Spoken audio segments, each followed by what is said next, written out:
We just want to buy food. Poor twins sell a family painting to a young billionaire, but when he sees who's in the picture, he starts to cry. The sun was beginning to disappear behind the skyscrapers when Sadie opened the refrigerator for the third time that day.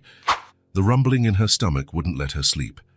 The dim light illuminated the same bleak scene: a half-empty bottle of water, a hollowed-out tub of butter, and a few forgotten condiment packets.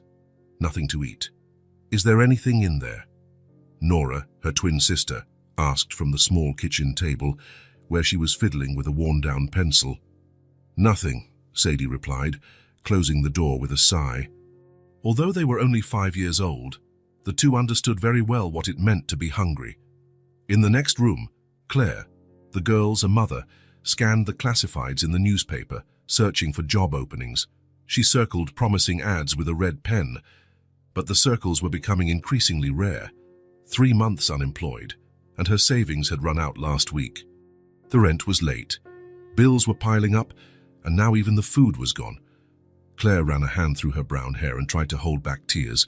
She couldn't let the girls see her desperation. She had sent her resume everywhere possible, had interviews, but always heard the same response: "We'll be in touch." The phone never rang. "Mommy," Nora called, entering the room with Sadie right behind her. "We're hungry." Claire forced a smile, her heart aching.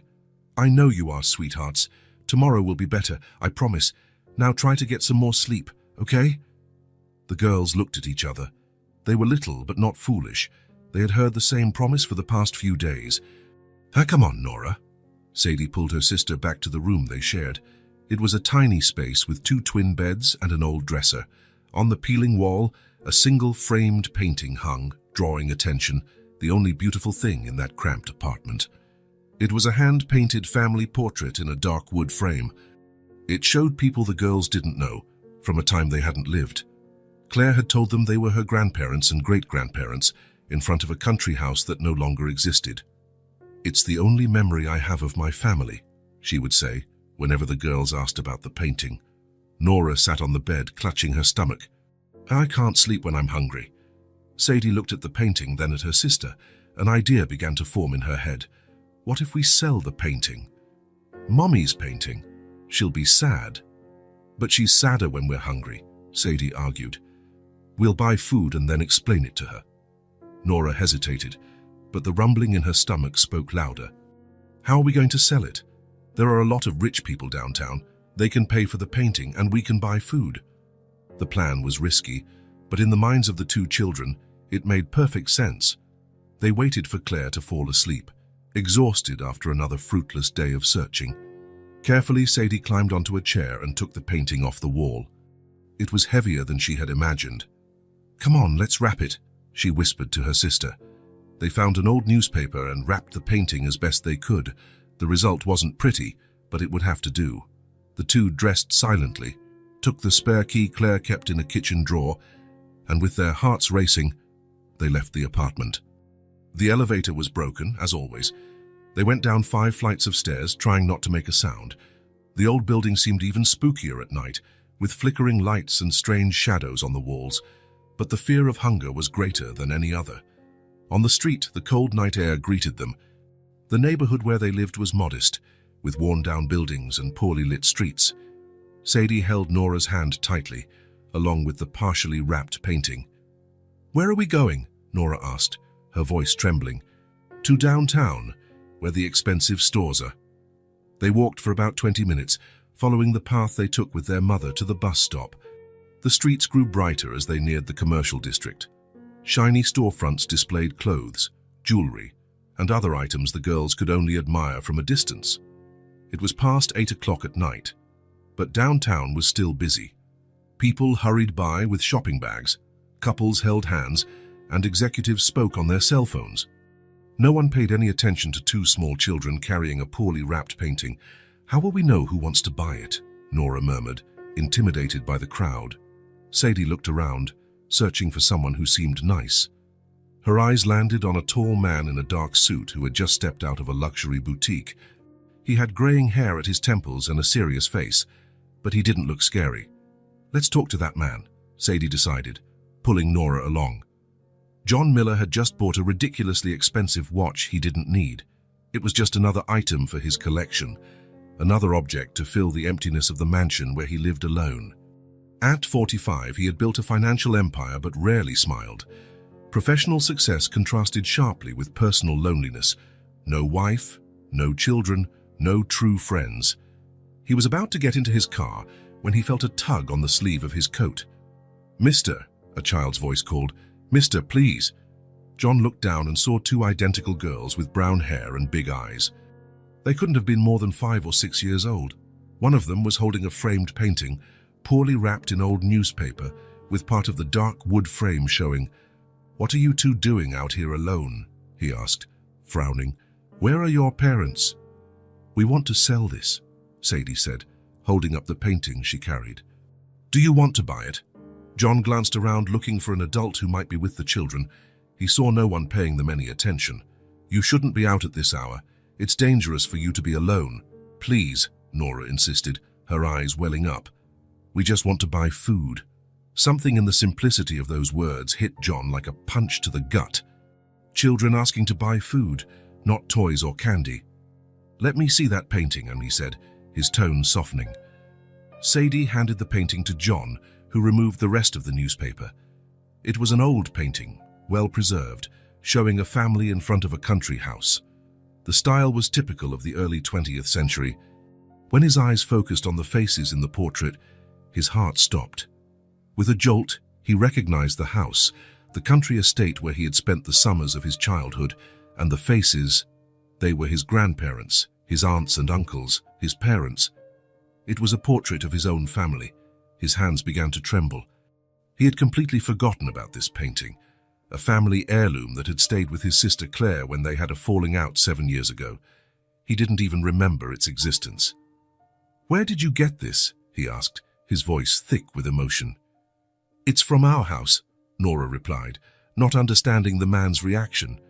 "It's the only painting we have." "Who is your mother?" John asked, already suspecting the answer. "Claire," Sadie said. "Claire Miller." John's knees nearly buckled. Claire Miller, his younger sister, with whom he had cut ties 7 years ago. Their relationship had shattered when John, consumed by his own success and ambition, pushed his family away. His arrogance and selfishness had created a chasm between them. He only thought of himself, his empire, while Claire tried to uphold their family values. He never imagined she'd had children after they grew apart. And now, these 5-year-old girls stood before him. "Where is your mother?" he asked, trying to control his emotions. "She's at home," Nora explained. "No job, no food." "Mommy looks for jobs in the paper every day," Sadie added, "but nobody calls her." John took a deep breath, trying to process the information. These were his nieces, Claire's daughters, and they were starving. His own family was suffering while he lived in luxury, indifferent to the world. "Are you hungry?" he asked, carefully setting the painting aside. Both girls nodded vigorously. "Let's get something to eat then, and you can tell me more about your mother." He took the girls to a nearby diner, a cozy place with wooden booths and soft lighting. The twins looked at everything with wide eyes, as if they had never been in such a place before. "You can order whatever you want," John said as they sat down. "Really?" Sadie asked in disbelief. "Really?" The girls ordered burgers, French fries, and milkshakes. They ate with such gusto that John felt a pang in his chest. As they ate, he asked subtle questions, trying to understand Claire's situation. "How long has your mum been out of work?" "A long time," Sadie replied between bites. "She looks in the newspaper every day." "And where do you live?" "In an old building," Nora said, "on the 5th floor, but the elevator is broken." "And your father?" John hesitated to ask this question. The twins looked at each other, confused. "We don't have a dad," Sadie answered simply. John nodded, 1,000 questions running through his mind. What had happened to the girl's father? Why had Claire never reached out to him for help, even in such a dire situation? "Mommy doesn't talk about him much," Nora commented, biting into a fry. "She says he was nice, but he went away to heaven." "We never met him," Sadie added. John fell silent, absorbing the information. The girl's father had passed away. and Claire had faced everything alone. A feeling of guilt began to grow inside him. While he was building his fortune, his sister was struggling to survive. "Mommy sometimes cries looking at the painting," Nora said suddenly. "She says it's from her family." "And it is," John confirmed, feeling his throat tighten. "It's from our family." "Ours?" Sadie asked, confused. John realized he had said too much. "I mean, from your mum's family." The girls continued eating, oblivious to the storm of emotions John was experiencing. To them, he was just a kind man who had bought their painting and given them food. To him, it was a reunion with a part of his life he had left behind. As the twins finished their milkshakes, John observed every detail. The way Sadie blinked quickly when she was excited, just like Claire used to. The way Nora tilted her head when she was thoughtful, a Miller family trait. How had he not noticed immediately? They were the spitting image of his sister. "Is the painting important to your mother?" he asked when they finished eating. "Yes, it is," Nora replied. "It's the only pretty thing in our house." "Mommy's going to be sad," Sadie said, looking regretful for the first time. "But we were really hungry." John's heart ached. "Don't worry. I'll keep the painting safe. One day, maybe it will come back to you." The girls smiled, relieved. John called the waiter and paid the bill. While they waited for the change, he wondered how he would approach Claire after so many years. The pride that had stopped him from contacting her now seemed so small, so insignificant in the face of the reality he had just discovered. "How much are you going to pay for the painting?" Sadie asked, bringing John back to the present. He smiled, for the first time that night. "I'll pay $100. Is that a good price?" The girls' eyes widened. They had never seen so much money. "That's a lot," Nora exclaimed. John took the money from his wallet and gave it to the girls. "Here you go. Buy food for yourselves and for your mother." Sadie took the bills carefully, as if they were made of glass. "Thank you, mister. We're going to buy so much food," Nora said excitedly. "Mommy is going to be so happy." John watched the girls put the money in their coat pockets. They were so small, so vulnerable. How could Claire let them go out alone at night? Maybe she didn't know. Maybe she was so desperate that the girls decided to take matters into their own hands. "You need to go home now," John said, looking at his watch. "Your mother must be worried." "We know the way," Sadie assured him. John hesitated. Should he take them? But if he showed up at Claire's door after so many years, unannounced, it might make things worse. He needed to think about how to approach his sister. "Are you sure you know how to get back?" "Yes," Nora confirmed. "We walked here." John decided the best strategy would be to follow them discreetly, find out where they lived, and then plan how to reconnect with Claire. "Then be careful, and buy food for your mom, too." The girls nodded, tucking the money into their pockets. They got up from the table and, to John's surprise, each gave him a hug around his waist. "Thank you for the food," Sadie said. "And for the money," Nora added. John felt a lump in his throat. "You're welcome." The twins left the diner, chatting excitedly about what they would buy with the money. John watched them through the window, so small and determined, crossing the busy sidewalk. He waited a few minutes, paid the bill, and left as well. In the distance, he spotted the two of them walking hand in hand. Their brown curls bounced with each step. Discreetly, he began to follow them. He kept a safe distance so as not to scare them, but close enough not to lose sight of them. With each block they walked, the businesses became simpler, the streets less lit. They left behind the glittering storefronts, the expensive restaurants, the luxury cars. John realized they were entering a much poorer part of the city. The girls stopped at a small corner grocery store, still open at that hour. John stood across the street, watching as they went inside. 10 minutes later, they came out carrying 2 plastic bags that looked heavy for their small arms. He continued following them for a few more blocks. Finally, they stopped in front of an old 5-story building. The facade was peeling, some windows had broken panes, and the entrance had no doorman or security system. The twins went up the front steps and disappeared into the dimly lit lobby. John stood on the opposite sidewalk, looking at the dilapidated building. This was where his sister was, his family, living in conditions he couldn't even imagine, while he amassed fortunes. He felt shame, guilt, regret, emotions he had avoided for years. Why had he let pride get the better of him? Why had he never tried to make contact, even though he knew where Claire used to work? His arrogance, his self-centeredness, had blinded him to what truly mattered. Now he had a chance to fix things. It wouldn't be easy. Claire probably hated him, and rightfully so. But those girls, his nieces, needed help. And he was finally ready to be the brother he had never been. He looked at the building one more time, memorizing the address. Tomorrow, he would come back.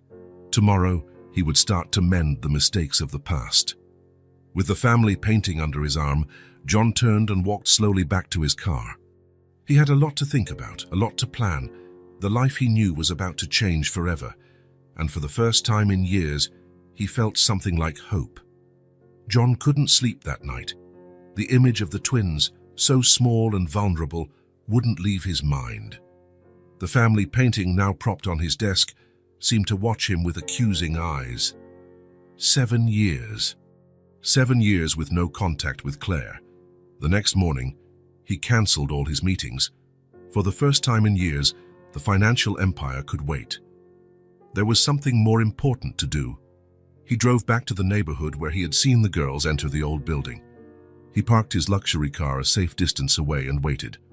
He wanted to see Claire, but he wasn't ready for a direct confrontation yet. He needed to understand the situation better first.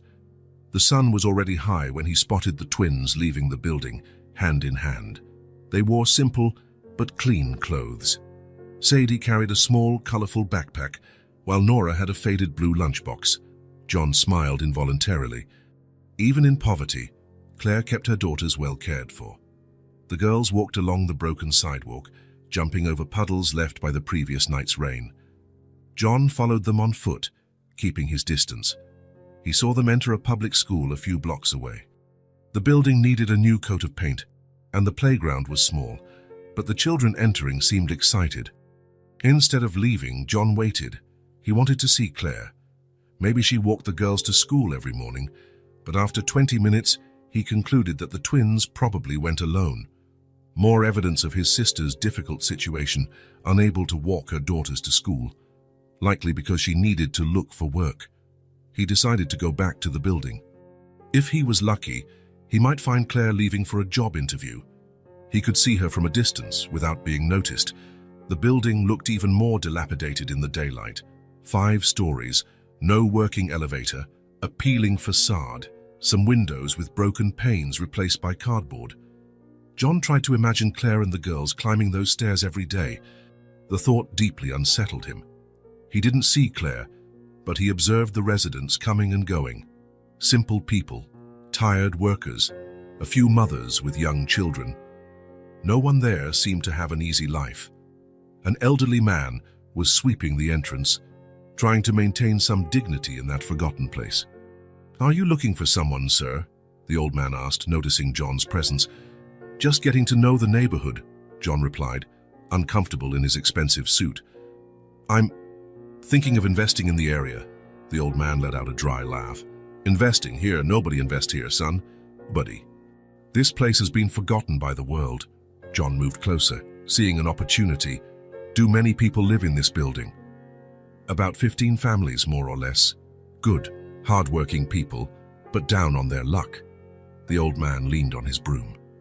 "On the 5th floor, for instance, there's Claire with her girls, a single mom, all alone in the world. Does cleaning gigs when she can find them, but it's tough, poor thing." John's heart raced upon hearing his sister's name. "Claire? Does she live with 2 little girls?" "The twins, yes. Polite little girls, those 2. Always help me carry my groceries when they see me on the street. Their mother raised them well." John felt a mix of pride and shame. Claire had always been the best person in the family, always concerned about others, and he, with all his money, had never bothered to find out how she was doing. "Do you know this?" "Claire? Well, not really. She's private, you know, proud, never asks for help, even when she needs it. I've offered her soup a few times, but she always says everything's fine." The old man shook his head. "But you can tell when it's not, especially because of the children." John thanked him for the conversation and walked away, pretending to be interested in other buildings in the area. When the old man went inside, he crossed the street and looked up, counting the windows. 5th floor. Which one would be Claire's apartment? He saw simple clothes hanging on a makeshift clothesline in one of the windows. He recognized small, colorful t-shirts, probably belonging to the twins. That must be the apartment. The window was open, and John could see a sliver of the interior. Peeling walls, old furniture. So different from the mansion where they grew up, so different from everything Claire deserved. A movement caught his attention. A woman passed quickly by the window, brown hair tied in a simple bun, a thin but still beautiful face. Claire, his sister. John's heart ached. There she was, so close and yet so far. The last time they had seen each other, they had exchanged harsh words. He had accused her of being foolish, of having no ambition. She had called him selfish, of having forgotten the family's values. They both said things they later regretted, but pride prevented them from taking the first step toward reconciliation. And now, 7 years later, there was Claire, struggling alone to raise 2 daughters, while he accumulated more money than he could spend in several lifetimes. John walked back to his car slowly, his mind reeling with thoughts. The contrast between his life and Claire's was stark, painful. How had he not realized it before? How had he allowed pride to blind his heart for so long? On the drive back to his mansion, he was on autopilot. The city passed by like a blur through the car window. Mansions, luxury buildings, shopping malls, signs of a prosperity that didn't reach everyone. His world was a privileged bubble, and he had never bothered to look beyond it. When he arrived home, the grandeur of the mansion bothered him for the first time. So many empty rooms, so much wasted space. A pool he rarely used, expensive works of art that no one admired, and his sister, across town, with nothing to eat. John picked up the family painting and stared at it for a long time. The smiling faces of his ancestors seemed to gaze back at him with disapproval. They had built a close-knit family based on solid values, and he had broken that legacy out of pure vanity. He sat in his leather armchair, the painting in his lap, and allowed himself to cry for the first time in years. He cried for the lost time, for the nieces he hadn't seen grow up, for the sister he had abandoned. He cried out of shame and regret. When the tears dried, a question echoed in his mind. Why had Claire never asked for help? She knew where he worked, knew about his financial success. Even with all her pride, wouldn't a desperate mother swallow her pride for the sake of her children? The answer hit him like a punch. Claire never asked for help because she knew he didn't care. She knew him too well. She knew her brother had become so cold, so distant from their family values, that he would probably reject her. And that realization hurt more than anything. That night, John made a decision. He would change. He would right his wrongs. He would help Claire and his nieces, even if his sister resisted at first, not out of guilt or obligation, but because he finally understood what truly mattered in life. Family. 3 days passed. John could barely work. The image of the simple apartment, the clothes hanging in the window, the girls walking alone to school, it all swirled in his mind endlessly. The family painting, now hanging in his office, seemed to constantly remind him of his failure. He tried to distract himself with work, but for the first time, the numbers didn't make sense. Important contracts awaited his signature, but he couldn't concentrate. His assistants noticed the change, the distant gazes, the short answers. John Miller, always so focused and decisive, seemed lost in thought. On the 4th night, he couldn't take it anymore. He took the painting, placed it on the passenger seat of his car, and drove to the neighborhood where Claire lived. It was time to face the past, to try to fix what he had broken. He parked in front of the building. The sun was beginning to set, painting the sky orange. John took a deep breath, gathering his courage. He held the painting tightly, as if it were a shield, or perhaps a symbol of peace. He climbed the building stairs slowly. The smell of mold and cheap cleaning products filled the air. The walls had damp stains. The paint was peeling in several places. The steps creaked under his feet. 5th floor, no elevator. How did Claire do this every day? He arrived, out of breath, on the top landing. The hallway had 4 doors, all worn by time. Which one did Claire live behind? He hesitated until he heard children's voices coming from the door on the left. He recognized them immediately. It was Sadie and Nora. John approached, his heart pounding so hard it felt like it would burst from his chest. He took another deep breath and knocked on the door. 3 soft taps. The voices inside the apartment fell silent. Light footsteps approached. "Who is it?" a female voice asked. "Claire." John froze. How should he answer? What could he say after so much time? "It's me." John. Silence. A silence so profound he could hear his own breathing. Then the sound of a lock turning, the door opened slowly. Claire stood there just a few feet away, thinner than he remembered, with a few new expression lines on her face, but still his sister. The same brown eyes, the same determined chin.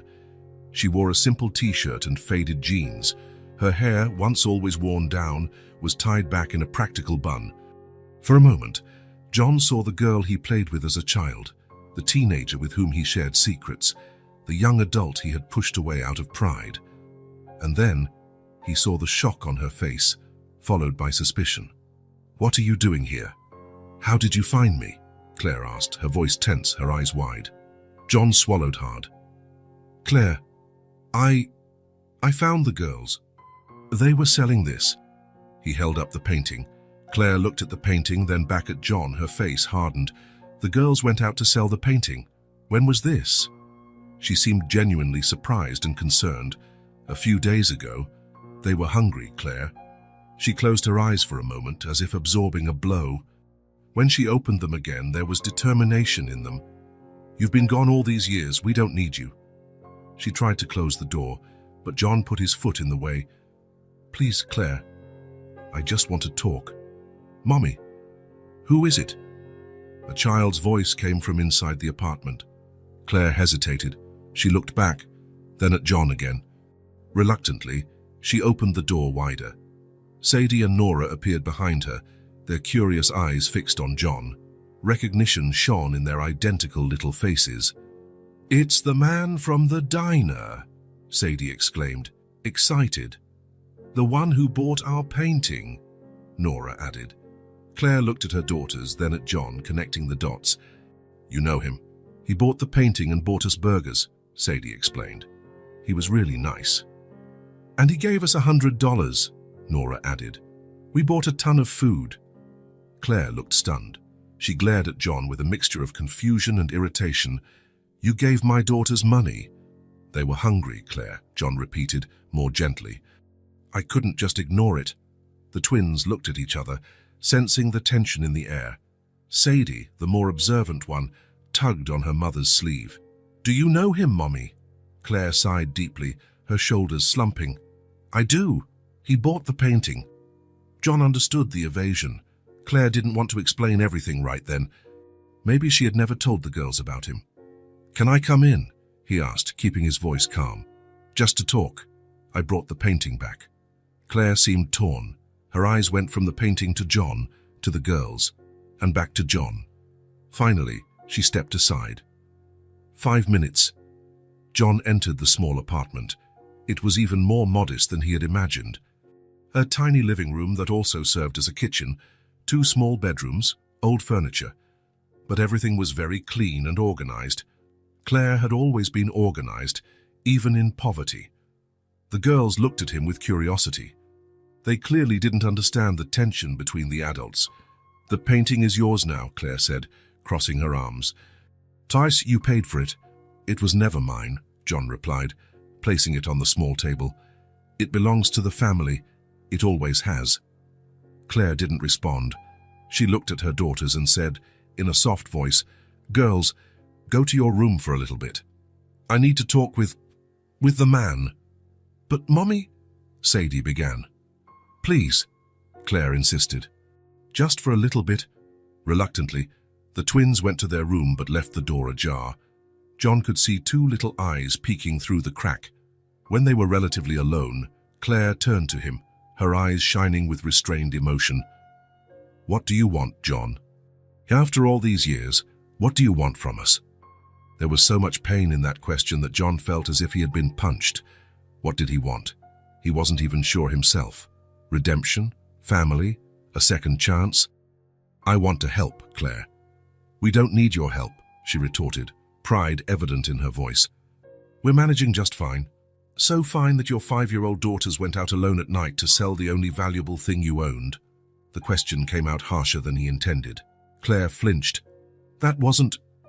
I didn't know they... She took a deep breath, composing herself. What happened was a difficult moment. It's over now. It doesn't look like it's over, John insisted, looking around. This place is Claire. You deserve better than this. The girls deserve better. And who decides what we deserve? You? She took a step forward, defiant. You, who disappeared for 7 years, who didn't even know I had daughters.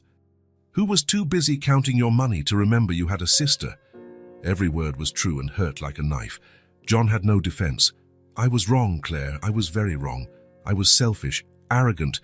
He looked into her eyes. But I'm here now. I want to do the right thing. It's too late. It's never too late for family. Claire laughed, but there was no humor in it. Family? You forgot the meaning of that word a long time ago, John. He didn't answer immediately. He glanced at the ajar bedroom door, at the curious little eyes watching them. Maybe you're right, he said finally. Maybe I did forget. But I want to remember, Claire. I want to learn again. For a brief moment, the hardness in Claire's face faltered.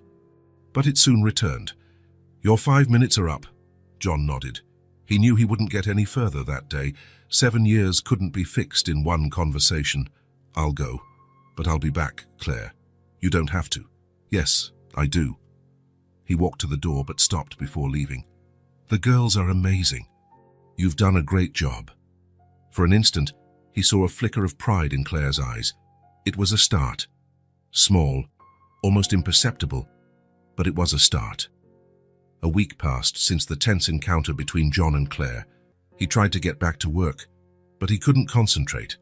He signed documents without reading them, cancelled important meetings, ignored calls. His assistants exchanged worried glances. The powerful John Miller had never acted like this. Are you okay? His vice president asked during a meeting in which John had barely spoken. I'm fine, he answered automatically, looking out the skyscraper window. Down below, the city pulsed, indifferent to the personal dramas of its inhabitants. Somewhere in that maze of streets, his sister and his nieces were struggling to survive. That afternoon, John left the office early. He told his secretary he wouldn't be back for the rest of the week. He drove aimlessly for a while, until he found himself on the way to Claire's neighborhood. He hadn't planned on going there, but his instincts led him. He parked the car a few blocks from the building. He didn't want to seem intrusive. He walked slowly, thinking about what he would say if he ran into Claire. All the phrases he had rehearsed over the past few days seemed empty now. As he turned the corner, he saw 2 little girls playing on the sidewalk in front of the old building. Sadie and Nora were playing hopscotch on a makeshift drawing made with colored chalk. They wore simple clothes, faded shorts and t-shirts that looked a bit too big, but their faces were lit up with the joy of the game. John stopped, watching them from a distance. He wondered if he should just leave. Claire probably wouldn't like to see him approaching her daughters again. But before he could decide, Nora looked up and saw him. Look, Sadie, it's the painting man, she exclaimed, pointing. Sadie stopped her hopping and looked in the direction her sister was pointing. A smile spread across her face. John froze, not knowing how to react. He had expected rejection, not excitement. To his surprise, the girls abandoned their game and ran towards him. You came back, Sadie said, stopping in front of him. Did you bring more food? Nora asked, ever the practical one. John couldn't help but smile. Their innocence was refreshing after so many years of dealing only with calculating adults.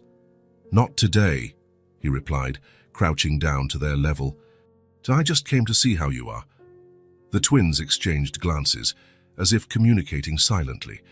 It was fascinating to observe this special bond between them. Mommy was really mad that day, Nora said, looking back at him. She was mad at us too, Sadie added, because of the painting. And for going out alone, Nora completed. John felt a pang of guilt. He hadn't meant to cause trouble for the girls. "I'm sorry about that," he said sincerely.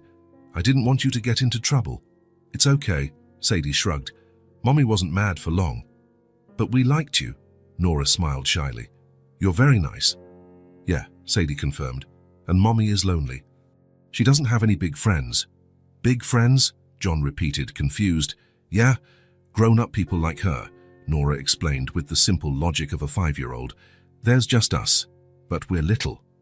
John's heart ached. Claire was completely alone, with no adults to confide in or share her worries with, raising 2 children with no support. "Is your mum home now?" he asked, looking towards the building. "No," Sadie replied. "She went to look for a job. The neighbor watches us from the window." She pointed to an elderly lady watching from a first-floor window with a suspicious expression. John waved at the woman who narrowed her eyes but returned a hesitant wave. "Do you always play here?" he asked, turning his attention back to the girls. "When it's not raining," Nora said. "Mommy lets us play until she gets back." "And when does she get back?" "Before it gets dark," Sadie answered. "Sometimes she brings bread." The simplicity of the answer said a lot about their lives. Bread, something so basic, was mentioned as if it were a special treat. John looked at the girls, so small, so vulnerable, yet so resilient. He felt a wave of affection he hadn't experienced in years. These children were a part of him, a part of his family, his own flesh and blood. "Do you want to know a secret?" he asked, lowering his voice as if sharing something very important. The twins' eyes widened, and they moved closer, eager to listen. "I'm your mother's brother," John revealed. "We haven't seen each other in a long time. I was wrong to have stayed away, but I want to be a part of her life again. And a part of your lives." The girls stared at him, processing the information. For a moment, John feared they wouldn't believe him. "You're our uncle?" Sadie finally asked, her eyes wide. John nodded. "I am." "Like in the stories?" Nora asked. "Mommy reads us stories with uncles and aunts." "Yes, just like in the stories," John confirmed, smiling. "Why didn't you ever come before?" Sadie asked, tilting her head curiously. The simple question required a complex answer. How do you explain pride, resentment, and regret to 5-year-olds? I was lost," he finally answered. "Sometimes, adults get lost in a different way than children. Not on the streets, but in here." He touched his chest. "I got lost and it took me a long time to find my way back, but now I'm here." The girls seemed intrigued by this explanation but accepted it. "Are you going to stay?" Nora asked, her voice full of hope. "I'm going to try," John answered honestly. "But your mum has to want me to stay too." "Mommy is sad," Sadie said suddenly. "Why she cries at night when she thinks we're asleep." The revelation hit John like a punch. The image of Claire crying alone in the dark was too painful. "Can you help me get closer to your mum?" he asked after a moment of silence. "How?" Nora wanted to know. "I don't know exactly," John admitted, "but maybe you can say nice things about me to her. Tell her I want to be friends." The twins smiled, as if the idea of a secret mission excited them. "We can do that," Sadie agreed. "And you should bring a present for Mommy too," Nora suggested, practical as always. John laughed. "I'll think of something." They talked for a little longer until John realized it was getting dark. He didn't want Claire to arrive and find him there.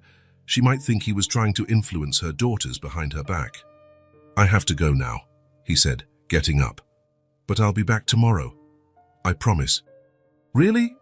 Sadie seemed unsure. "Really," John assured her, "and I'll bring a surprise." The girls smiled, but there was a hint of doubt in their little eyes. How many promises had they heard that hadn't been kept? The next day, John left the office early again. He stopped at a supermarket and filled a cart with groceries, fresh fruits, vegetables, meats, dairy, cereals, cookies, nutritious food that would last for weeks. Then, he stopped at a toy store and bought 2 identical teddy bears, some colorful children's books, and an educational game. He arrived in Claire's neighborhood in the late afternoon, carrying several bags. This time, he parked closer to the building. He had no reason to hide. The twins were in the same spot, drawing with colored chalk on the sidewalk. When they saw him, their faces lit up with identical smiles. "You really came back," Sadie exclaimed, running towards him. Nora followed right behind. "I promised, didn't I?"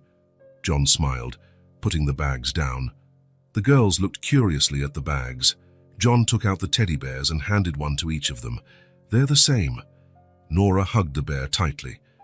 "Just like us," Sadie added, doing the same. "I brought a few more things," John said, showing them the books and the game. "And food for you and your mum." The girls' eyes sparkled when they saw the food. Sadie picked up a shiny red apple, admiring it as if it were a jewel. "Can I eat it now?" she asked. "Of course," John replied. "So it's for you." The twins bit into the apples with relish, the juice dripping from the corners of their mouths. John realized that fresh fruit was probably a rare luxury for them. He sat on the sidewalk, the bags beside him, and the girls settled down next to him. They ate their apples while he showed them the books he had brought, simple stories with lots of colorful illustrations. "Can you read?" Nora asked, impressed. "I can," John laughed. "All grown-ups can." "Not all of them," Sadie corrected. "The man at the bakery can't. He always asks Mommy to read the newspaper to him." John nodded, remembering that literacy wasn't universal, especially in poor neighborhoods. "Can I read you a story?" The girls nodded enthusiastically. John opened one of the books and began to read, giving different voices to each character. The twins laughed and asked questions, pointing at the illustrations. For a moment, John forgot about everything. The financial empire, the meetings, the problems. There was only him and his nieces, united by a simple story. "Do you go to school?" he asked when they finished the book. "We do," Sadie replied. "It's far, but we like it." "The teacher is nice," Nora added. "She gives us pictures to color." "And do you have many friends?" The girls exchanged glances. "Sort of," Sadie said. "Some kids don't like us." "Why?" John frowned. "Because we wear the same clothes over and over," Nora explained matter-of-factly, "and our lunch is always the same." John felt a pang of sadness. The girls were already facing social exclusion so early in life. "That's going to change," he promised, though he wasn't exactly sure how he would fulfill that promise without interfering too much in Claire's life. They continued talking, the girls becoming more and more comfortable with him. They told him about their routine, their favorite games, what they learned at school. John listened with genuine interest, asking questions, laughing at their simple stories. It was like rediscovering the world through their eyes. During a pause, Nora looked at him seriously. "Are you going to disappear too?" The question caught him by surprise. "What do you mean?" "Like Daddy," Sadie explained. "Mommy says he didn't want to go, but he had to." "Will you have to go too?" John understood what they meant.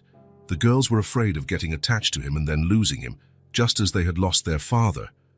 "No," he replied firmly. "I'm not going to disappear. Not ever again." "Promise," Nora insisted. "I promise." And John knew he would keep that promise, no matter what. The girls smiled, looking relieved. Suddenly, Sadie stood up.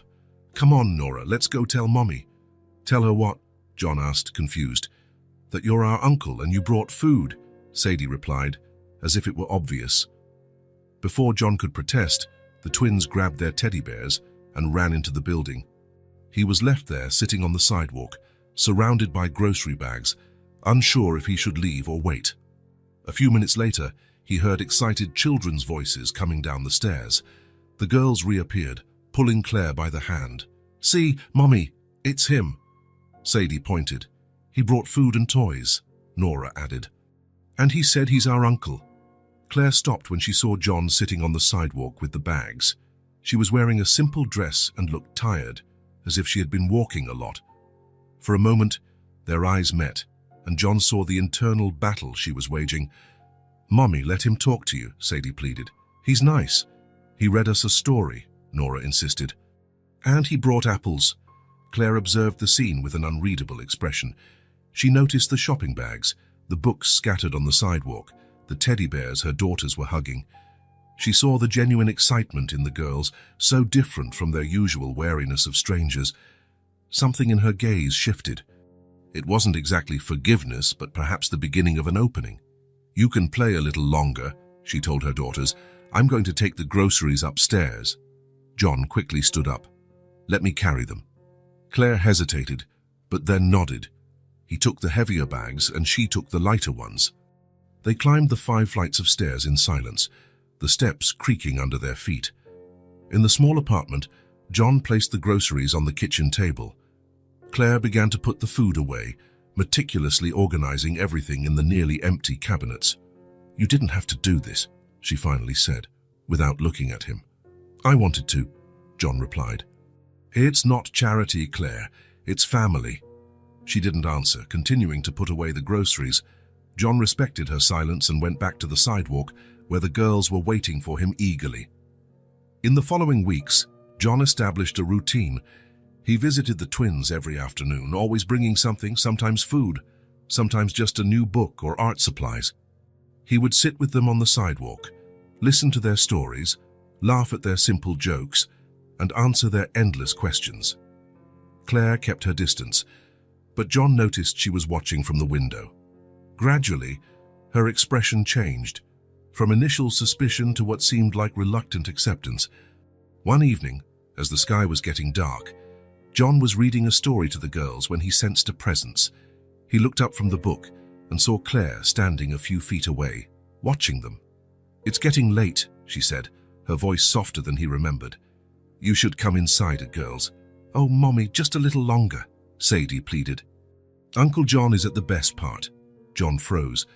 It was the first time the girls had called him Uncle Tao in front of Claire. He braced for a negative reaction, but to his surprise, Claire just sighed. "All right, just a little longer."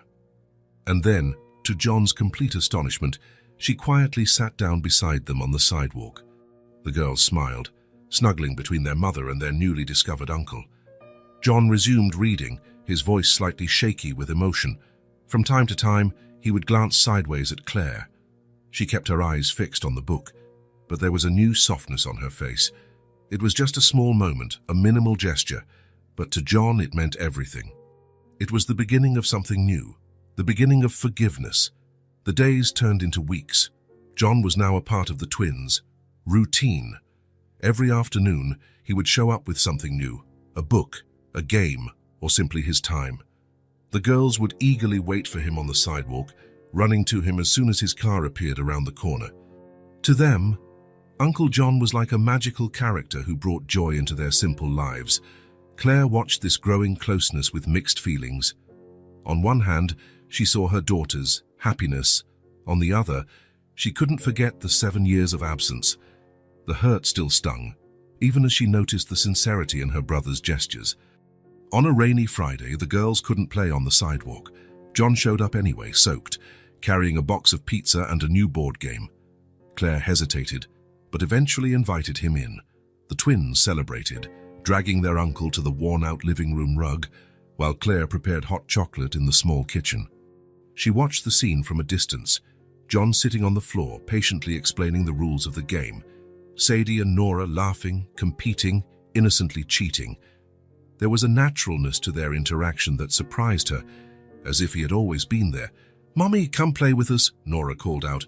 Claire hesitated, but then joined them on the rug. They played for hours, ate pizza and drank hot chocolate. The girls laughed so hard their stomachs hurt. When they finally fell asleep, exhausted, John helped Claire carry them to bed. The silence that followed was thick with unspoken words. They stayed in the small living room, Claire sitting on the sofa, John in the only armchair. The rain beat against the window, creating a curtain of sound that seemed to isolate them from the world. "They really like you," Claire finally said, breaking the silence. "I like them too," John replied. "They're amazing kids, Claire." "They are." Another silence. John looked at his sister. Really looked. He saw the dark circles under her eyes, the calloused hands, the tense shoulders of someone carrying too heavy a burden. He saw the young, dream-filled woman he once knew, transformed into a woman hardened by life. "Claire," he began, his voice low, "we need to talk." She faced him. About what? About everything. About these 7 years. About what happened? Claire let out a weary sigh. I don't know if I'm ready for that, John. I don't think we'll ever be fully ready, he replied. But we need to try. She was silent for a moment, then nodded. Where do you want to start? Wherever you want. I'm here to listen. Claire stood up and walked to the window. She stood with her back to John, watching the rain fall. Do you know why I never looked for you? She asked, without turning around, even when I had nothing to feed the girls. Pride? John ventured. Claire let out a humorless laugh. No, it was because I knew you didn't care. She turned to face him. You were always selfish, John. You always thought about yourself. When I needed you most, you weren't there. The words hit John like a punch, not because of the accusation itself, but because of the quiet certainty with which Claire spoke them. There was no anger in her voice, just a sad realization. When our parents died, she continued, you organized the funeral like a business. Efficient, practical. You took care of everything and went back to your life. You didn't even notice I was falling apart. John lowered his eyes. He remembered those days, the pride he had felt for having handled everything without showing weakness. Then, when I met David and fell in love, you didn't even try to get to know him. You judged him by his appearance, his simple job, his lack of ambition. You didn't see the good man he was. John felt a lump in his throat. David, the girl's father, someone he had rejected without giving a chance.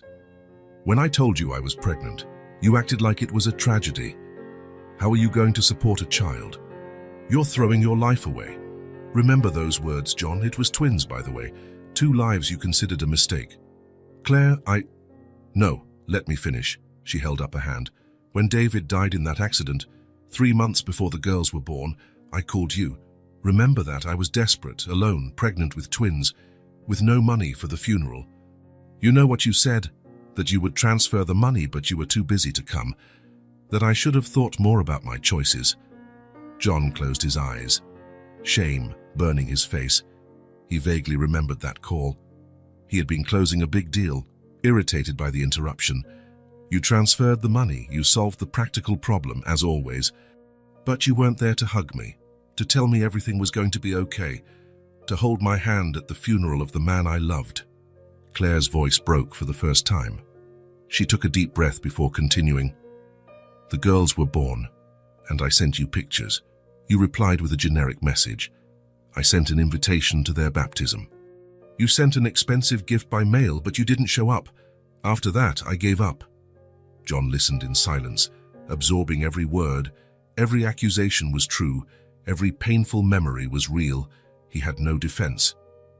I tried, John, several times, but you were always too busy, always too focused on your success to care about your only sister and your nieces. Claire sat back down on the sofa, looking suddenly exhausted. So no, it wasn't pride that kept me from looking for you when we were starving. It was because I already knew the answer. The silence that followed was heavy, laden with painful memories. The rain continued to beat against the window. Indifferent to the drama unfolding within those simple walls, John felt tears streaming down his face. He couldn't remember the last time he had cried, maybe at his parents' funeral, hidden in the bathroom so no one would see his weakness. Now he made no effort to hide it. Forgive me, Claire, he pleaded, his voice choked. I should have come back. I should have been by your side. She watched him, surprised by the display of emotion from her always so controlled brother. You're right about everything, John continued. I was selfish, arrogant, insensitive. I put work, success, money above everything. Above the people who really mattered. He stood up, pacing the small room as if he needed movement to organize his thoughts. When our parents died, I shut down. I didn't know how to deal with the pain, so I threw myself into work. It was easier to focus on spreadsheets and meetings than to feel the grief. And it worked. I rose in the company, made money, built a reputation. He stopped in front of the wall where there were a few pictures of the twins, smiling babies, first steps, simple birthdays, moments he had missed. But the more successful I became, the emptier I felt. I filled that void with things, cars, watches, a huge house. I ignored the fact that I came home to an empty mansion every night. He turned to Claire. I thought money was everything, and I lost the most important thing, my family. Claire didn't answer, but her eyes were misty. When I saw the girls selling the painting, it was like something broke inside me. Suddenly, all the lies I told myself crumbled. I saw what I had become, a rich, empty man with no real connections, no one who truly cared about me beyond my money. John sat back down in the armchair, leaning forward, his elbows on his knees. I'm not asking you to forget these 7 years. I'm not expecting you to erase all the hurt with an apology. I'm just asking for a chance to do things differently from now on. How to be the brother I never was, the uncle the girls deserve. Claire wiped away a tear that was trickling down her face. Why now, John? What really changed? I changed, he answered simply. Or maybe I just found myself after being lost for so long. I can't explain it well. I just know that when I saw those 2 little girls hungry, something woke up in me. Something that had been dormant for years. They fell silent again, but this time it was a different silence, less tense, more reflective. The rain had subsided, turning into a light drizzle that drummed softly against the window. I don't know if I can forgive everything so quickly, Claire said finally, but I see that you're trying. And the girls, they adore you. I love them, John said, surprising himself with how easily the word love left his lips. And I love you, Claire. You're my sister, my only family. I'm so sorry it took me so long to realize that. Claire didn't say she loved him too. She wasn't ready for that yet. But she nodded, acknowledging his words. What do you want, John? From us? From this reconnection. It was a fair question. John took a deep breath before answering. I want to be a part of your lives. I want to help. Not out of pity or guilt, but because we're family. He hesitated for a moment before continuing. And I want to propose something. Claire raised her eyebrows, curious. My house is too big for one person. It has 6 bedrooms, a huge garden, a library full of books no one reads. It's empty, lifeless. John looked into his sister's eyes. I want you to come live with me, you and the girls. Claire's eyes widened, clearly surprised by the proposal. That's crazy, she replied automatically. Why, you'd have space, comfort, security. The girls would have their own room. They could run in the garden, use the pool. You could go back to school if you wanted, or work in something you really love. I don't want your charity, John. It's not charity, he retorted firmly. It's family. That house belonged to our parents before it was mine. Half of it should have been yours anyway. Claire bit her lip, thoughtful.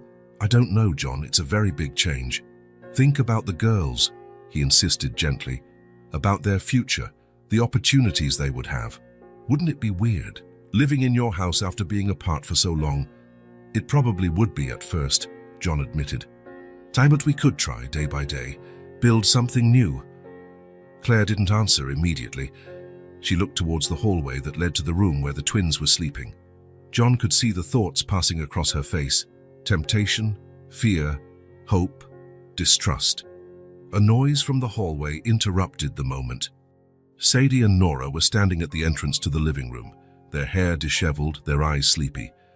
We can't sleep, Sadie said. It's raining hard. Can we stay with you for a little bit? Nora asked. Claire smiled, opening her arms. Come here, my little ones. The girls ran to the sofa, snuggling up to their mother. John watched the scene with a smile. Family. Something so simple and so complex at the same time.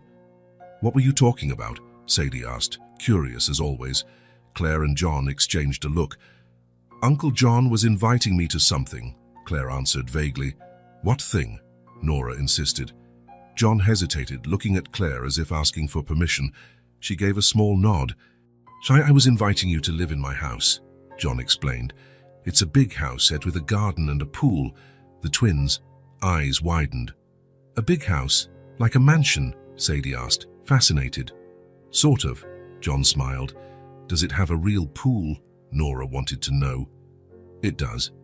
Can we go, Mummy? Sadie turned to Claire, her eyes shining. Please. It's complicated, honey, Claire tried to explain. We have our life here, your school. But it must be so much cooler there, Nora argued.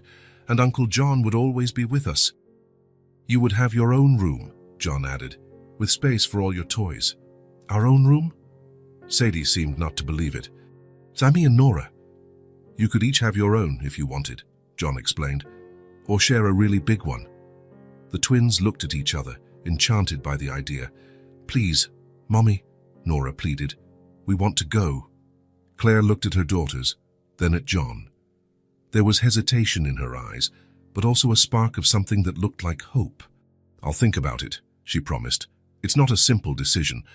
The girls celebrated as if it were already a yes. John and Claire exchanged another look, one that said a lot without words. The proposal was on the table, the seed was planted, the future, still uncertain, seemed a little brighter on that rainy night.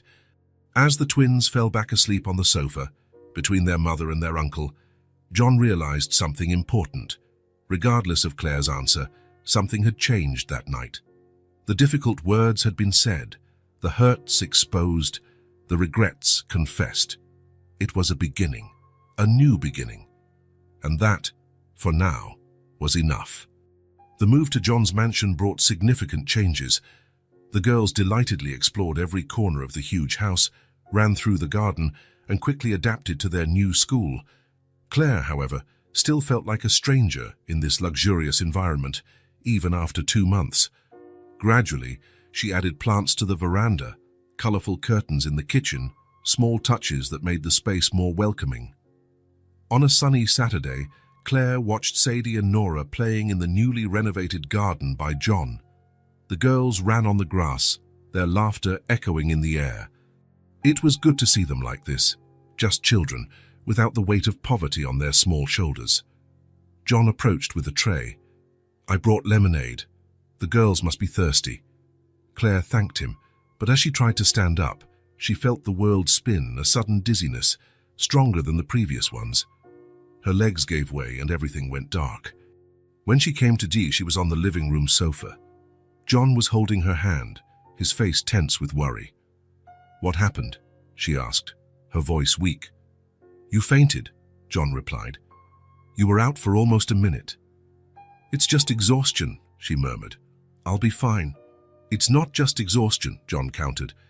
So we need to see a doctor. Where are the girls? With Rosa. They didn't see anything. I told them you were resting. Claire nodded, grateful for the discretion. I don't want to worry them. Me neither, John agreed. But I want you to be well. We're going to the doctor now. They went to a nearby health clinic. Claire refused the private clinic John had suggested. I don't need luxury, just a doctor. The doctor examined Claire carefully. He measured her blood pressure, checked her eyes, and asked several questions. How long have you been feeling this dizziness? He asked. A few months, maybe. Any other symptoms? Excessive thirst? Fatigue? Blurred vision? She nodded slowly. Sometimes. I thought it was just stress. They did a blood sugar test and some basic exams. John stayed by Claire's side throughout the process. An hour later, the doctor called them in again. Mrs. Miller, your blood sugar is very high. I suspect diabetes, but we need more detailed tests to confirm. Is it serious? John asked, tense. Diabetes is a serious condition, but it's treatable. With proper monitoring, medication, and lifestyle changes, your sister can lead a normal life.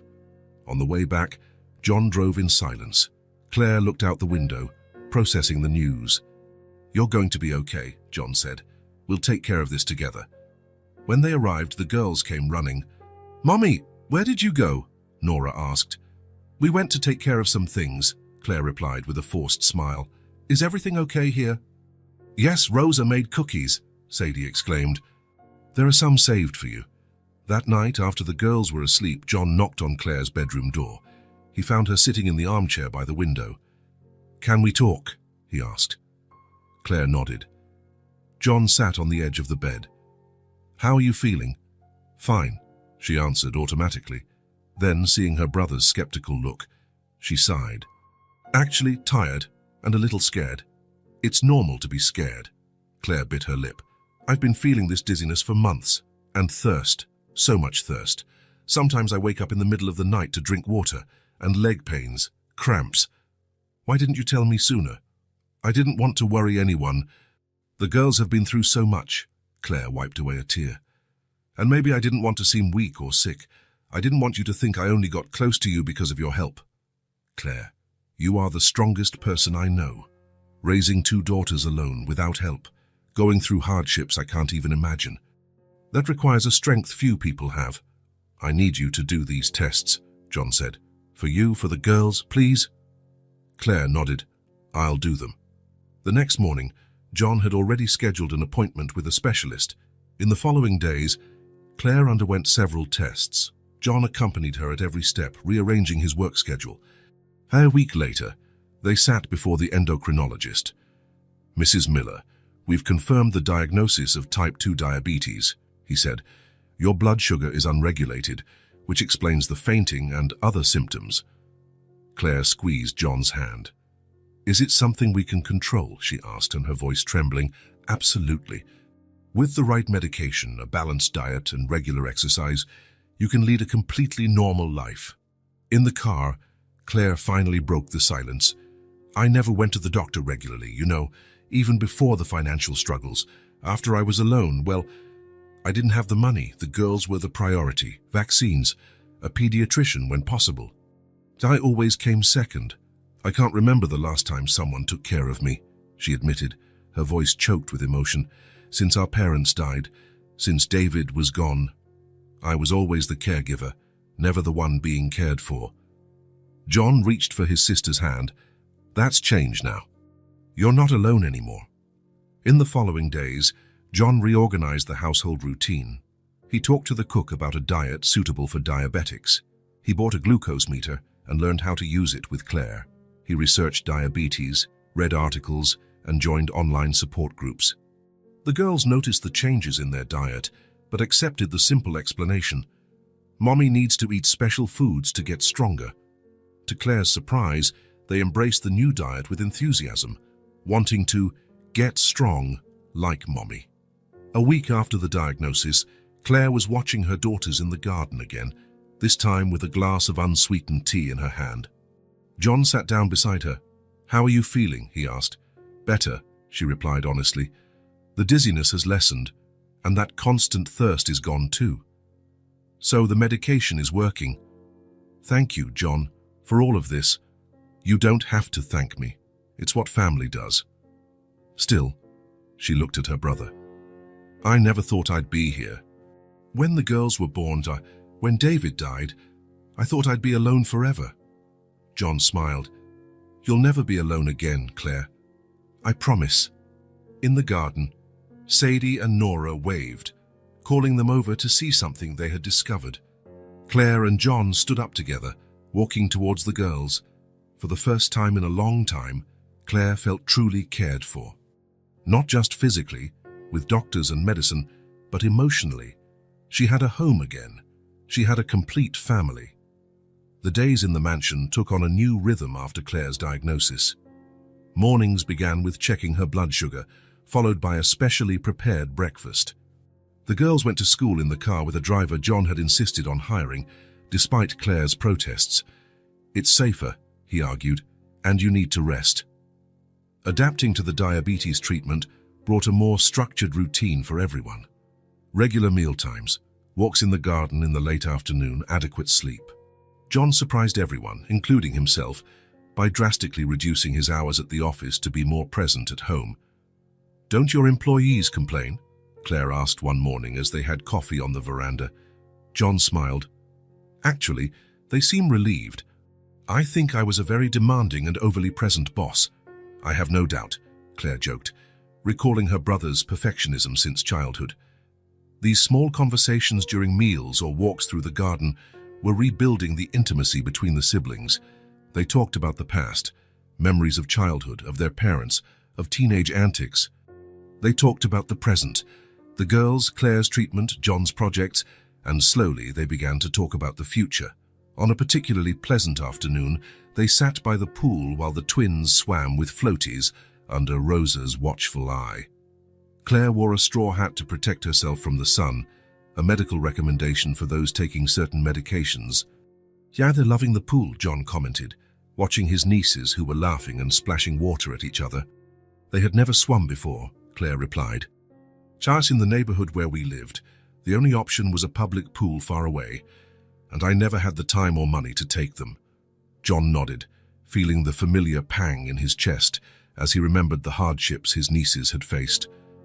"They learn fast. Soon they'll be swimming without the floaties." "Sadie is more courageous," Claire observed. "Nora is still a bit afraid of the deep end." "Like us," John commented. "You were always the adventurous one. I was more cautious." Claire smiled at the memory. "It's true. Remember when we went to the lake at our grandparents' house? You didn't want to go in because you were afraid of stepping on something at the bottom.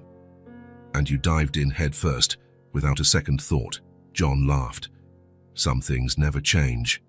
The silence that followed was comfortable, filled only by the laughter of the girls in the pool.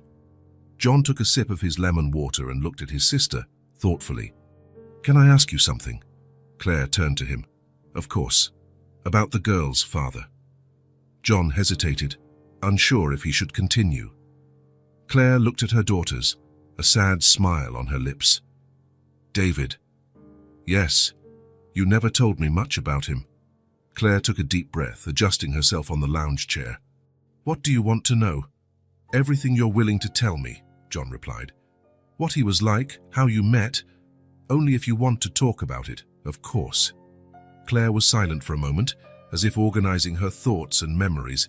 "He was a very good man, John. Hard-working, honest, despite all the difficulties. He was poor, but he would do anything for us. Unfortunately, he died in a car accident, shortly before the girls were born.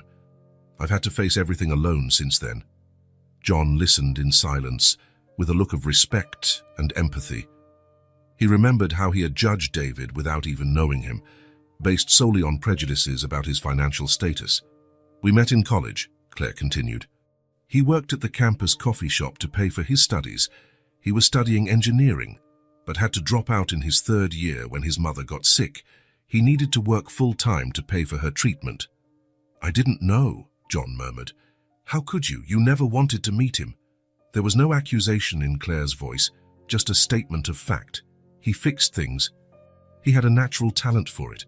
After a few temporary jobs, he got a job at a car repair shop. He didn't earn much, but we were happy."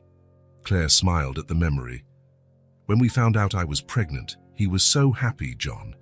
He had already bought a teddy bear before we even knew they were girls. And when the ultrasound showed it was twins, my God, he cried so much." Claire's voice faltered. John realized that, despite the years, the pain of loss was still there. The accident happened when he was coming home from work, on a rainy night. A truck lost control and hit his car head-on. He died instantly. Claire wiped away a tear. "I was 7 months pregnant. The girls were born a month later, premature. I think they felt my pain, my grief." John didn't know what to say. Any words seemed insufficient in the face of so much suffering. He felt ashamed of his earlier judgment, of his arrogance in thinking he knew what was best for his sister. "I'm so sorry," he said finally, "for everything. For not being there when you needed me." Claire nodded, accepting his apology. "David would have been a wonderful father. Sometimes I see traces of him in the girls. Sadie's smile is identical to his, and Nora has the same thoughtful way about her.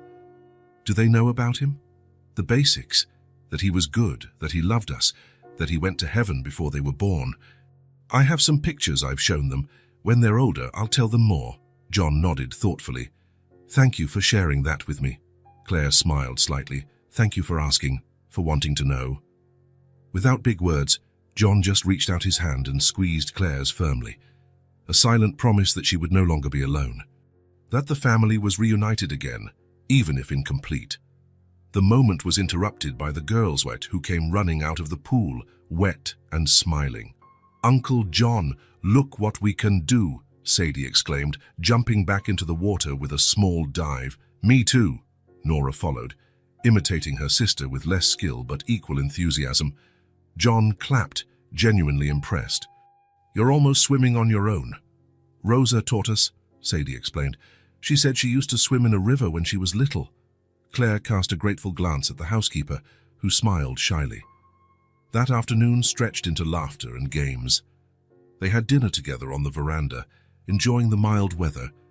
The girls told stories from school, made up nonsensical jokes that made everyone laugh. It was a simple, familiar scene, but for Claire and John, it represented something they had both lost and now rediscovered, a sense of belonging. When the girls finally went to bed, exhausted from swimming and playing, the siblings sat in the living room with cups of tea. The television was on at a low volume, more as background noise than entertainment. "Claire," John began, placing his cup on the coffee table, "I've been thinking about something." "What is it?" she asked, curious about her brother's serious tone. "About the girls' education." Claire nodded, attentive.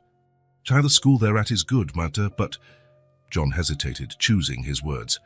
"I've been researching, and there's an institution in the Central District that has a really excellent educational program. Focus on arts, sciences, diverse extracurricular activities." "Sounds great," Claire commented. "It is. I visited unannounced to see how it really works." "I was impressed." Claire smiled at her brother's typical gesture. "Always suspicious, cautious," he corrected, also smiling. "Anyway, what do you think about the girls studying there?" Claire hesitated, her cup suspended in mid-air. "John, schools like that are incredibly expensive. Even with the job I got, I can't afford something at that level." Claire had recently started working part-time as an administrative assistant at a medical clinic, a position that came up through one of John's contacts, but one she earned on her own merit in a tough interview. "I know," John replied. "John, and that's where I want to help." Claire put her cup on the table, uncomfortable. "I don't know, John. You already do so much. The house, the medical treatment." "Claire, look at me," John pleaded, leaning forward. "I'm not doing this out of obligation or pity. I'm doing it because I want to, because I can. Because they deserve every possible opportunity, but their education is an investment in their future. And honestly, what am I going to do with all this money? Buy more things I don't need?" John smiled. "Let me do this, please." Claire looked at her brother, studying his face. There was no condescension there, just a genuine desire to help. "You really have changed," she commented finally. "For the better, I hope." Claire took a deep breath. "All right, but I want to visit it first, to see if it's a good environment for them." "Of course," John agreed, excited. "We can go tomorrow." The next morning, after breakfast, John drove to the school. It was an elegant yet welcoming building, with spacious grounds and modern facilities. The girls, who didn't know the reason for the visit, were curious and excited. "What's this place, Mommy?" Nora asked, looking out the car window. "A school," Claire replied. "We came to visit." "Is it our new school?" Sadie asked, ever perceptive. "Maybe," John replied, exchanging a knowing look with Claire. "Let's see if you like it first." They were greeted by the principal, a middle-aged woman with a kind smile and an intelligent gaze. She guided them through the facilities, spacious classrooms, well-equipped labs, an impressive library, sports courts, a music room, an art studio. The girls were amazed by the books, toys, and colors. Their eyes sparkled with each new discovery. In the library, Sadie ran to the children's section, reverently flipping through illustrated books. In the music room, Nora hesitantly played a few keys on the piano, enchanted by the sound. "I've never seen so many books," Sadie whispered to Claire. "Dosim, and is that piano real?" Nora asked, impressed. The principal explained the pedagogical program, extracurricular activities, and evaluation system. Claire asked many questions, all answered with clarity and patience. John watched the interaction, pleased to see his sister was genuinely involved in the process. "And we have spots for both of them in the same class, and if you prefer," the principal concluded, "or in separate classes, if you think it's better for their individual development." "Together, for now," Claire replied without hesitation. "They've never been apart." At the end of the visit, the principal left them alone to talk. The girls were in the reading room, entertained by the books and under the watchful eye of an assistant. "What did you think?" John asked. "It's incredible," Claire admitted. "Much better than any school I could have dreamed of for them." "So?" Claire looked at her daughters, so absorbed in the books, so amazed by everything. She felt a lump in her throat thinking about all the opportunities this school could open up for them. "Yes," she replied, her voice choked with emotion. If they want to, of course. John smiled, squeezing his sister's shoulder in a gesture of support. Let's ask them, then. They approached the girls and who looked up from their books. So, John began, what did you think of this place? It's so cool, Sadie exclaimed. It has so many books and toys, Nora added, and a big piano. Would you like to study here? Claire asked. The twins looked at each other, as they always did when they wanted to confirm they were thinking the same thing. Can we really? Sadie asked, uncertain. If you want to, Claire replied. We want to, they exclaimed in unison, jumping for joy. Sadie hugged her mother tightly, while Nora threw herself into John's arms. When do we start? Nora asked. Next week, if everything goes well with the enrollment, John replied. The girls celebrated again, talking at the same time about everything they wanted to learn and do at the new school. Claire watched the scene, moved. A few months ago, she could barely put food on the table. Now her daughters would have access to an education she never dreamed was possible. She murmured a silent thank you to John, who just nodded, understanding the significance of the moment. On the way home, the girls couldn't stop talking about the school. The books they saw, the toys, the indoor pool where they would have swimming lessons, the music class where they could learn piano or violin. Claire looked out the car window, watching the city pass by. She thought of David, of how happy he would be to see his daughters with so many opportunities. She thought of her parents, who had always valued education above all else. She thought of herself, the young woman full of dreams she once was. Life had been hard, with painful twists and devastating losses. But now, finally, it seemed a new chapter was beginning. A chapter of rebuilding, of healing, of new possibilities, a family again. Not exactly as before, nor as she had imagined, but family nonetheless. And for the first time in many years, Claire allowed herself to believe that the future could be bright. A year had passed since Claire and the girls moved into John's house. A year of transformations, adjustments, and above all, healing. The mansion, once silent and empty, now overflowed with life. Laughter echoes through the hallways, children's music plays in the living room, and occasionally forgotten toys appear in the most unlikely places. Dolls seated at the formal dining table, colorful blocks in John's office, children's books on the coffee table. What was once just an imposing structure has become a true home.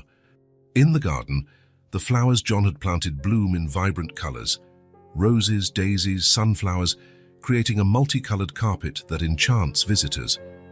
The girls have their own little patch to grow strawberries and cherry tomatoes, which they proudly harvest for breakfast. Look, Mommy, I planted this one, Nora exclaims every time she finds a particularly red strawberry. Sadie, always competitive, compares the size of her tomatoes to her sister's. Mine is bigger today. Sadie and Nora now attend the elite school John suggested, but they remain the same sweet and authentic children. They adapted quickly, making friends, discovering talents and expanding horizons once limited by scarcity. Sadie shows a special gift for painting. Her watercolors already decorate several spaces in the house, including John's office. Nora has surprised everyone with her facility for music. She can already play small melodies on the piano and has started violin lessons. Every afternoon when they come home from school, it's an explosion of stories. Mister, George said my drawing is the best in the class. I learned a new song on the piano. We did an experiment with plants. John and Claire listen with genuine interest, celebrating each small achievement as if it were extraordinary, because, for them, it truly is. John, once solely immersed in work, now masterfully balances his professional and family responsibilities. He has reduced his hours at the office, delegated more tasks, and learned to say no to unnecessary commitments. Even his employees notice the change. The once obsessive and perfectionist boss now smiles more, shows more patience, and prioritizes what truly matters. He's become not just a present uncle, but a father figure to the twins. On Sundays, he's the one who makes pancakes for breakfast, a tradition that started by chance and is now sacred. One more, Uncle John, the girls ask, and he never says no, even when the stack is already too high. Don't tell Mommy's doctor, he whispers, placing another pancake on Claire's plate, who feigns indignation before accepting with a knowing smile. Claire has blossomed in this new environment. Her diabetes is under control. The color has returned to her cheeks, and her smile, once rare, now appears easily. The woman who seemed to have aged prematurely under the weight of hardship has regained the youth and lightness that suffering had stolen. She works part-time at the medical clinic, where she has earned the respect and admiration of her colleagues for her efficiency and empathy. She recently started a specialization course in hospital administration, an old dream she was finally able to pursue. "It's never too late to start over," John said when she hesitated to enroll. And he was right. The evenings at the house are peaceful, filled with small rituals they've built together. Dinners at the table, with everyone sharing the day's events. Reading sessions before bed, where even John participates, making funny voices for the characters that draw giggles from his nieces. Conversations on the veranda after the girls fall asleep, where the siblings talk about the past, the present, and increasingly, about the future. The pain that marked their lives has not been forgotten. Claire still keeps a photo of David on her bedside table and lights a candle on his birthday. The girls still ask about their father from time to time, eager for stories that connect their lives to the man they never knew. John still feels guilty for the lost years, for the moments he could have shared. But these pains have been transformed, from open wounds to scars that tell stories of overcoming and new beginnings. On a particularly sunny spring Sunday, the whole family is gathered in the garden. John has set up a grill and is making burgers while telling bad jokes that make everyone laugh. Not at the jokes themselves, but at the clumsy way he tells them. Rosa, the housekeeper who has become part of the family, brings a pitcher of fresh lemonade and homemade cookies that are devoured in minutes. Claire, sitting on a lounge chair, watches her daughters running among the flowers. She wears a light dress, her hair loose in the wind, her feet bare on the grass. She looks younger, lighter. The weight of the world is no longer exclusively on her shoulders. "Are you happy?" John asks, sitting down beside her. Claire smiles, a genuine smile that lights up her eyes. "I am. I didn't even remember what this felt like."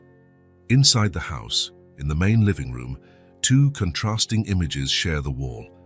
The old Miller family painting, restored and lovingly framed, shows their formal ancestors in front of the country estate. Beside it, a colorful drawing made by Sadie at school. 4 stick figures, 2 small, 2 large, holding hands under a blue sky where a golden star shines. "It's Daddy watching over us from heaven," she explained when she brought the drawing home. They are not a perfect or conventional family. They are a family rebuilt from the ashes of loss and mistakes, stitched together with threads of regret, forgiveness, and second chances. They are real, with rough edges and imperfections, but deeply happy in the simplicity of being together. Love at last had found its way back. If this story touched your heart, subscribe to the channel and turn on notifications so you don't miss the next ones. Leave a like because it helps this story get recommended to more people. See you in the next story.